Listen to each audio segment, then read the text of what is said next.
The wind died that November night in 1957, when authorities first crossed the threshold of a farmhouse that would redefine the American understanding of human evil. In the basement of that decaying Wisconsin home beneath the floorboards, where his mother's spirit still lingered, they discovered an altar made of bone and skin, where every evening for 12 years Edward Theodore Gein had knelt and whispered his darkest prayers to the dead.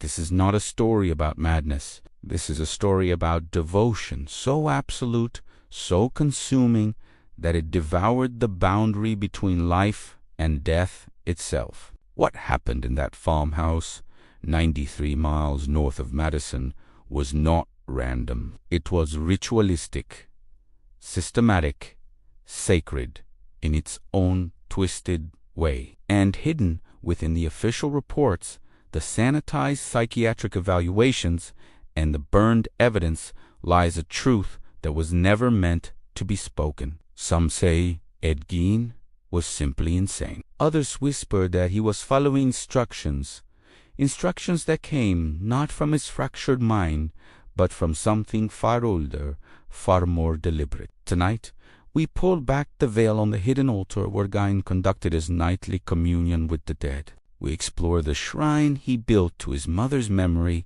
brick by brick, bone by bone, soul by soul. Before we continue, tell me in the comments, from which country and city are you watching right now, and what time is it there? The story begins not with murder, but with worship. For in the end, that's what this was. Worship of the most profane kind. The year was 1945, and America was emerging from the shadow of global war, its sons returning home to rebuild their lives in a nation drunk on victory. But in the remote farmlands of central Wisconsin, where the prairies stretched endlessly under gray November skies, one man was descending into a darkness that would eclipse anything the battlefield had produced. Augusta Wilhelmine Gein died on December 29th, clutching her Bible, her final words lost to the silence that had always surrounded her isolated farmhouse. She was 67 years old, and for her son Edward, her death was not an ending. It was a beginning. To understand what happened next, we must understand what came before. Augusta Gein was not simply a strict mother. She was a psychological architect, methodically constructing the mind that would eventually create one of history's most disturbing crime scenes. Born on July 21st, 1878, Augusta had married George Gein in 1900. But it was clear from the beginning that she was the undisputed head of their household. George was weak, given to drink, a man who abdicated all parental responsibility to his domineering wife. Augusta despised him for his weakness, and she was determined that her sons would never follow in their father's footsteps. The Gein family had moved to their 195-acre farm outside Plainfield in 1914 when Ed was just 7 years old. Augusta had chosen this location deliberately, far from the corrupting influences of town, far from the sinful temptations she believed would poison her boys' souls. She was a devout Lutheran, a religious fanatic who saw the world as a battlefield between good and evil, and she was determined to raise her sons as soldiers for God. But Augusta's religion was twisted, perverted by her own psychological pathologies. She preached constantly about the immorality of women, about the sins of the flesh, about the coming apocalypse that would wash away all the sinners and prostitutes who dared to wear short skirts and lipstick. She told her sons that all women except herself were instruments of the devil, that sexual desire was the root of all evil, that the only pure relationship they could ever have was with their mother. The psychological manipulation was systematic and devastating. When Ed was around 12 years old, Augusta caught him masturbating in the bathtub. Her response was to grab his genitals, squeeze them painfully, and call them the curse of man. This was on punishment. This was sexual conditioning designed to create deep psychological trauma around normal human sexuality. The message Augusta drilled into Ed's head was clear.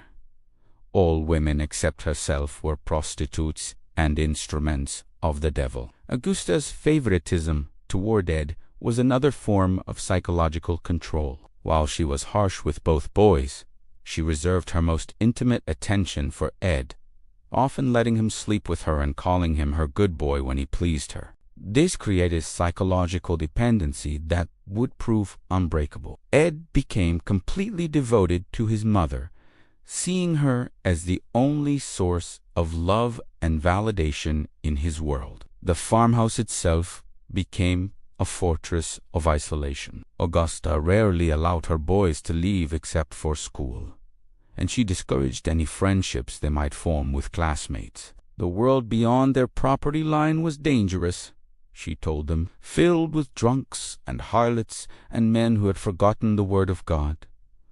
Better to stay home, she insisted, better to stay pure. When Augusta suffered her first stroke in 1944, shortly after Edward's brother Henry died mysteriously in a brush fire, the balance of power in the household shifted irrevocably. Now Augusta needed Edward to care for her, to feed her, to read her Bible passages aloud in the evenings. For the first time in his life, Edward held power over his mother, but he used that power only to serve her more completely. The stroke had left Augusta partially paralyzed, but her mind remained sharp, and her will remained absolute. She continued to preach to Edward about the evils of the world, about the corrupting influence of women, about the sacred duty of a son to his mother. But now there was an urgency to her words, as if she knew her time was running short. She was preparing Edward for something,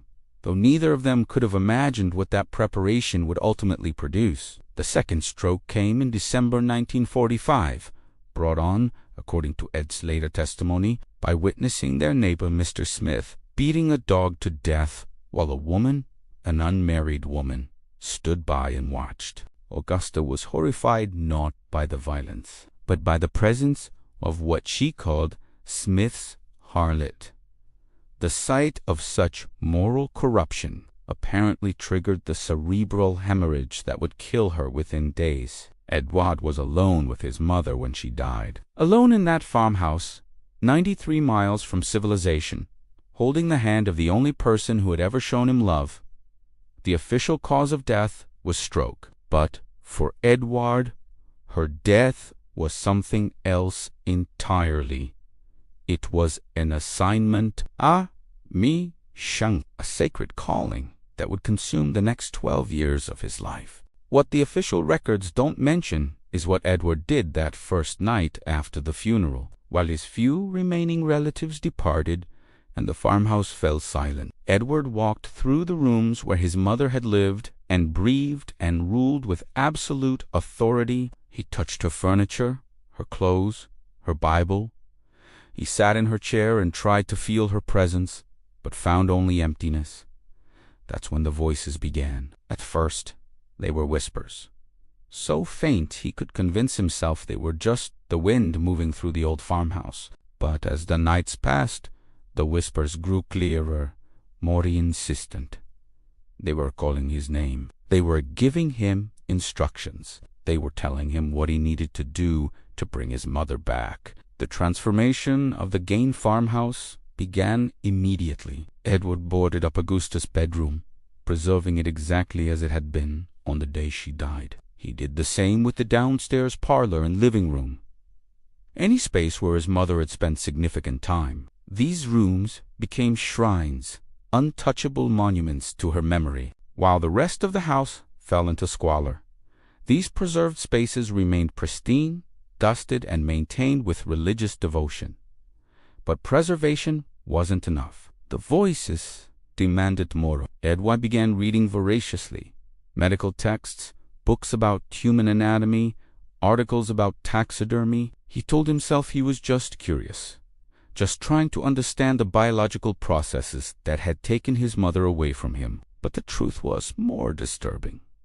He was conducting research. He was preparing for a project that would require very specific skills. The first exhumation took place on a cold March night in 1946, just 3 months after Augusta's death. Edward had been visiting her grave daily, talking to her headstone, begging her to return to him. But on this night, the whispers told him that talking wasn't enough. If he wanted to be with his mother again, he would have to take more direct action. He came prepared with shovels and rope, working by moonlight in the Plainfield Cemetery. The ground was still partially frozen, making the work back-breaking, but Edward was driven by a force stronger than physical exhaustion. When he finally reached his mother's casket, he discovered something that would change everything. The casket was encased in concrete, making it impossible for him to reach his mother's body. This failure sent him into a psychological spiral that would last for months. But the voices didn't let him rest. If he couldn't have his mother's body, they told him he would have to find substitutes. He would have to create a new version of Augusta using materials from other sources. And so began Edward's systematic campaign of grave robbing that would span the next 6 years. Between 1947 and 1952, Edward made as many as 40 nocturnal visits to 3 local graveyards to exhume recently buried bodies while he was in what he described as a daze-like state.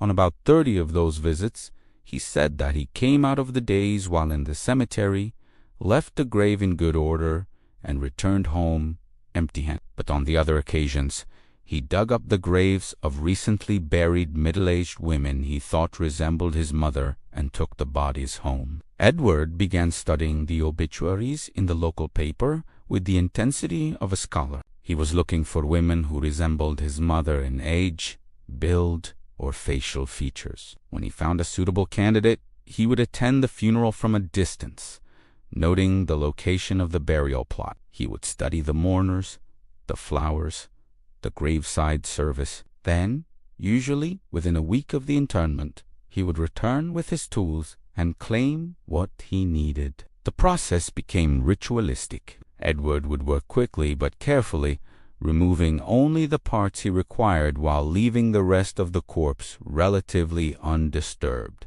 He took heads for his collection, skin for his projects, organs for his experiments. He developed techniques for preserving and preparing the remains, turning the basement of the farmhouse into a makeshift laboratory. The basement.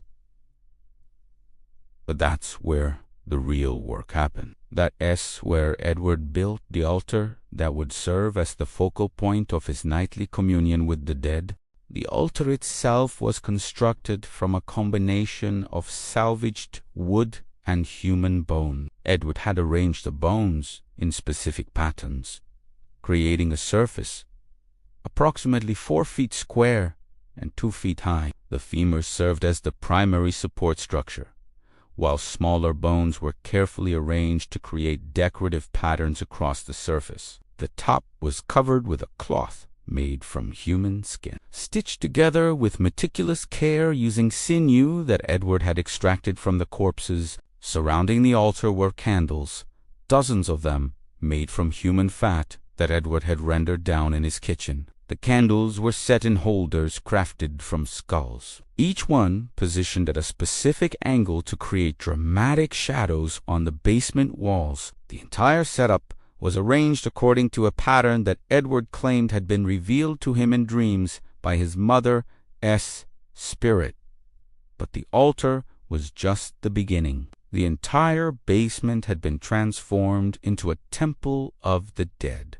The walls were lined with preserved heads, each positioned to face the center of the room where the altar stood. Edward had spent countless hours arranging and rearranging the heads, trying to achieve what he believed was the perfect configuration. Some of the heads still had hair attached, creating a grotesque gallery of faces that seemed to watch over his nightly rituals. Strips of human skin hung from the ceiling like bizarre prayer flags, each one carefully prepared and preserved according to techniques Edward had taught himself through trial and error. In the corners of the basement, he had arranged complete skeletons, each one posed in a position of supplication or worship. These were unant random displays.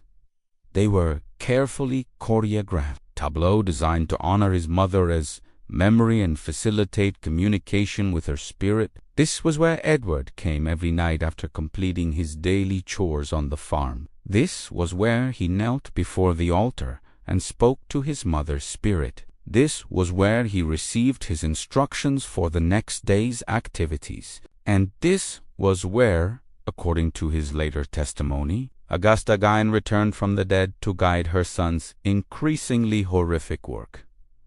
The conversations were one-sided at first. Edward would kneel before the altar, often wearing one of the skin masks he had crafted to resemble his mother's face, and tell her about his day. He would ask for guidance, for comfort, for forgiveness. He would beg her to return to him, to end his terrible loneliness. But gradually, over months and years, he began to hear responses. The voice was unmistakably his mother's, stern, loving, demanding. She told him he was doing good work, important work. She told him that his devotion was bringing her closer to resurrection. She told him that if he continued to serve her faithfully, she would eventually return to live with him forever. But she also gave him specific instructions. She told him which graves to rob, which body parts to collect, which projects to undertake next. She guided his hands as he stitched together clothing from human skin, as he carved bowls from human skulls, as he transformed his farmhouse into a monument to death. The creation of the woman suit was Augusta's idea, according to Edward's later confessions. She told him that if he wanted to truly commune with her spirit, he needed to understand what it felt like to inhabit a female form. So Edward began working on what would become his most disturbing creation, a complete outfit made from the skin of women who resembled his mother. The suit included a vest made from a female torso, complete with breasts that Edward had carefully preserved. There were leggings crafted from leg skin, gloves made from hands, and masks created from women's faces. The entire ensemble was held together with strips of sinew and small bones that Edward had fashioned into buttons and clasps. When Edward wore the complete suit, he believed he was channeling his mother's spirit directly. He would dance around the basement in the suit, speaking in Augusta's voice, carrying on both sides of conversations between mother and son. The altar served multiple purposes beyond simple communication with the dead. It was also where Edward prepared his materials, where he conducted his experiments, where he attempted to perfect the techniques that would allow him to create a perfect replica of his mother. He had books on anatomy and taxidermy spread across the altar's surface, their pages stained with substances that investigators later determined were human blood and preservative chemicals. But perhaps most disturbing of all, the altar was where Edward attempted to bring his mother back to life. He had convinced himself that with the right combination of materials and rituals, he could create a vessel that Augusta's spirit could inhabit permanently. He experimented with different preservation techniques, trying to find a method that would keep human tissue fresh and pliable. He studied electrical stimulation, hoping to find a way to animate dead flesh. He even attempted primitive surgical procedures, trying to combine parts from different corpses into a single, perfect form. The work was meticulous and obsessive. Edward would spend entire nights in the basement, hunched over the altar, carefully stitching skin, or carving bone, or mixing chemicals. He kept detailed notes on his experiments, documenting what worked and what failed. He created elaborate charts, mapping the location and condition of every corpse in the Plainfield Cemetery. He developed a calendar system for tracking the optimal times to conduct exhumations based on soil conditions and moon phases. This wasn't the random behavior of a madman. This was the systematic work of someone following a very specific plan, a plan that he believed had been given to him by his dead mother. The nightly rituals grew increasingly elaborate as the years passed. Edward would begin each session by lighting the candles around the altar and donning one of his skin masks. He would kneel in prayer, reciting passages from his mother's Bible and asking for her guidance. Then he would begin his work, whether that involved preparing new materials, conducting experiments, or simply maintaining the existing collection. Throughout the process, he would carry on conversations with Augusta's spirit, asking questions and receiving what he believed were direct responses. The conversations were recorded in a series of journals that were later discovered by investigators, though most of these documents were subsequently destroyed by authorities who deemed them too disturbing for public consumption. If you're still here, it means you're one of the few who question the official story. Subscribe before this video vanishes. The few fragments that survived provide a chilling glimpse into the mind of a man who had completely lost the ability to distinguish between reality and delusion. In one entry, dated March 15th, 1953, Edward wrote, "Mother says the new mask is almost perfect, but the eyes need more work. She can see through them now, but only dimly. She needs clearer vision to guide my hands properly. Tomorrow I will visit Mrs. Worden's plot." Again, Bernice. The mention of that name should have been enough to alert authorities to Edward's activities years before they finally caught him. But the Plainfield Police Department consisted of exactly 3 officers, and they were far more concerned with cattle theft and drunk driving than with the possibility that one of their most reclusive residents was systematically robbing graves and conducting bizarre experiments in his basement. The truth is that Edward had been operating under a protective shroud of willful ignorance for more than a decade. His neighbors knew he was strange. They whispered about his odd behavior, his peculiar smell, his tendency to visit the cemetery at odd hours. But they also knew he was harmless old Eddie Gein, the quiet farmer who minded his own business and never caused trouble for anyone else. What they didn't know was that Edward's activities had evolved beyond simple grave robbing. By 1954, the conversations with his mother had taken a darker turn. Augusta's spirit was becoming impatient, according to Edward's journals. The bodies he was exhuming were too decomposed, too damaged by death to serve her purposes.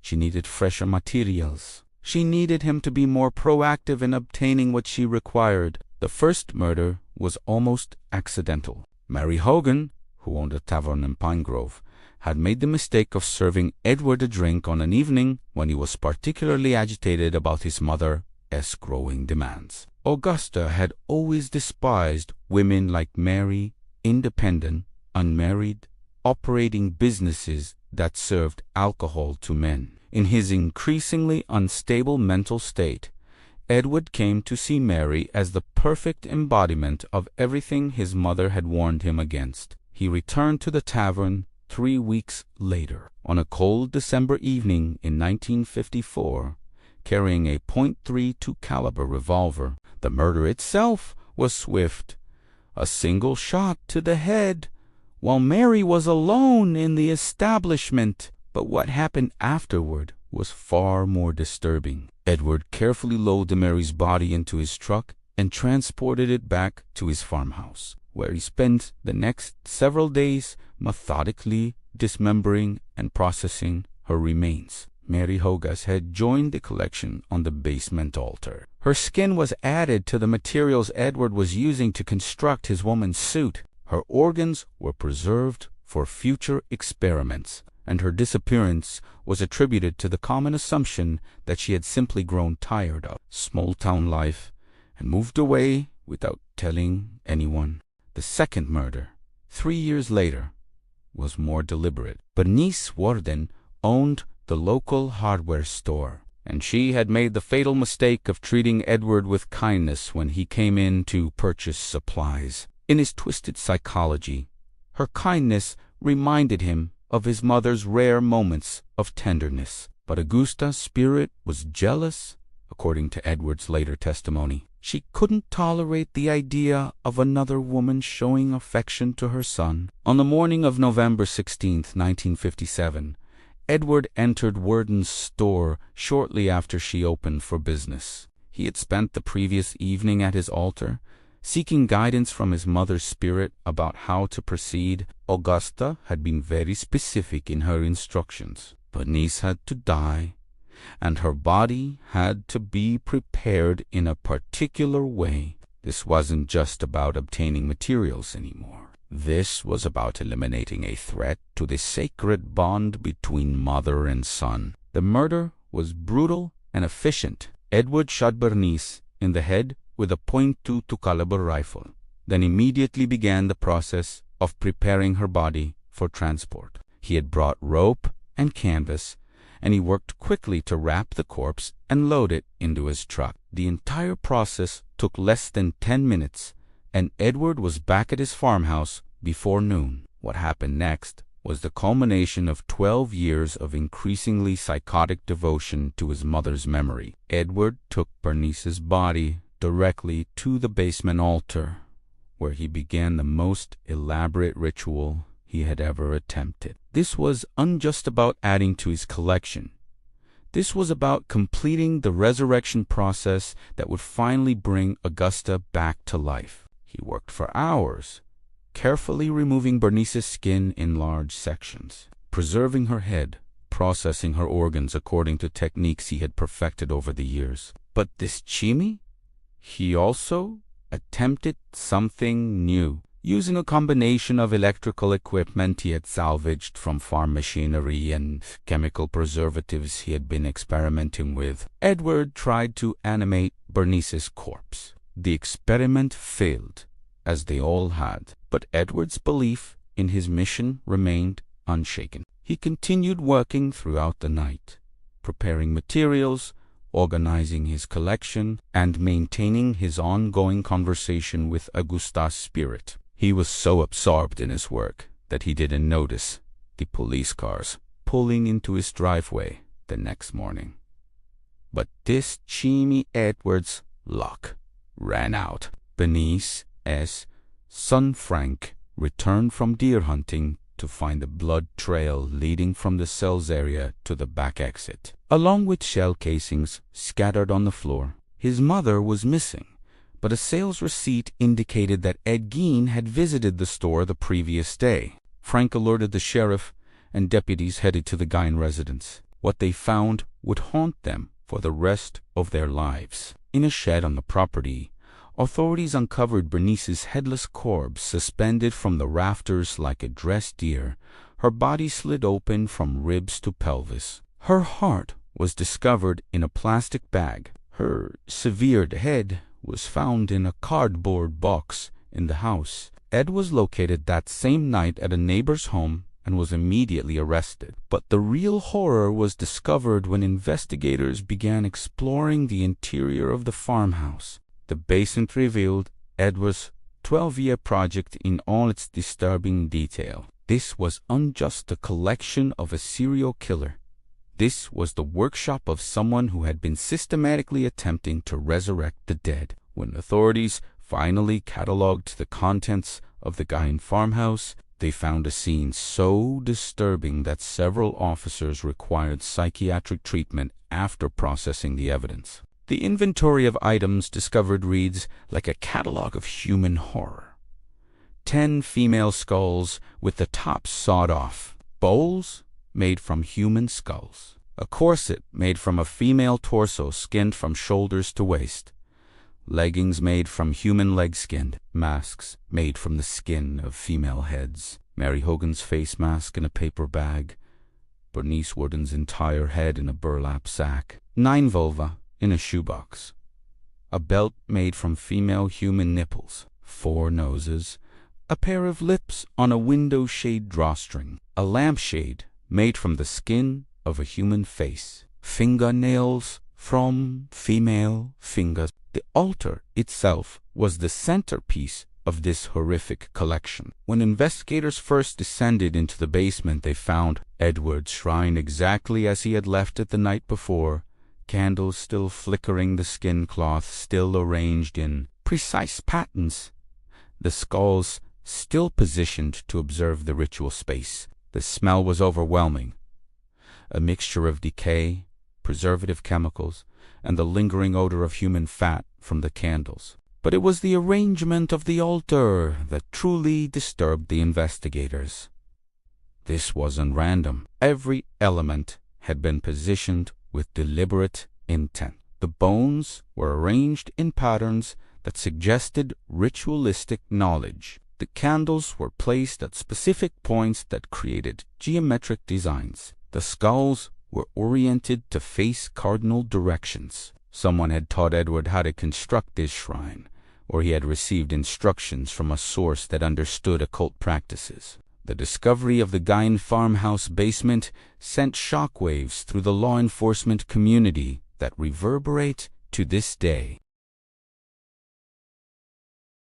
But more disturbing than the physical evidence were the psychological effects the scene had on those who investigated it. Many of the officers reported experiencing vivid hallucinations during their time in the basement. They heard voices calling their names, saw figures moving in their peripheral vision, and felt an overwhelming sense of dread that seemed to emanate from the altar itself. Several officers reported feeling physically ill when they approached the shrine, as if some malevolent force was actively pushing them away. The official explanation for these phenomena was simple: stress and suggestion, the result of exposure to an extremely disturbing crime scene. But the unofficial explanation, whispered in the corridors of police stations and psychiatric hospitals, was far more troubling. Edward Gein had actually succeeded in making contact with something on the other side of death.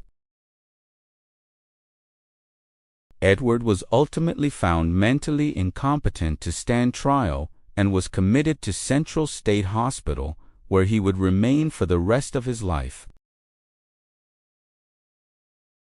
Guards reported hearing him carrying on conversations with invisible companions, often becoming agitated when he claimed his mother was giving him new instructions that he could uncarry out while confined. The most disturbing reports came from other patients at the hospital who claimed that Edward's cell was a center of supernatural activity. They reported seeing Augusta Gein's apparition walk in the corridors at night, still wearing the decomposed dress Edward had preserved for her. They described hearing sounds of construction coming from his cell, the scraping of tools, the hammering of nails, the whispered recitation of prayers in a language none of them recognized. When hospital staff investigated these reports, they found that Edward had somehow acquired materials to construct a miniature altar in his cell, using bones from meals, fabric from his clothing, and candle wax he had saved from various sources.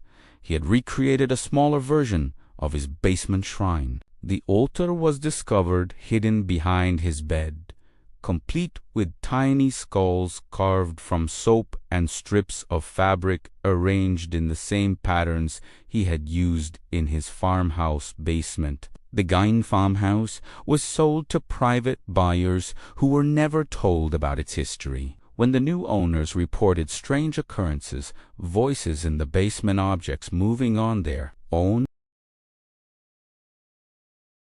the official cause was determined to be faulty wiring, but witnesses reported seeing figures moving through the building shortly before the flames erupted. When Edward died in 1984, at the age of 77, his final words were reportedly a message to his mother, telling her that he was finally ready to join her permanently. The attending physician noted that Edward's death coincided with a series of unexplained electrical failures throughout the hospital, and several staff members reported seeing a woman in old-fashioned clothing walking away from the building shortly after Edward's body was removed. The hidden truth about Ed Gein was never that he was insane. The truth was that he was utterly, completely devoted enough to follow instructions, devoted enough to build exactly what he was told to build, devoted enough to serve faithfully for 12 years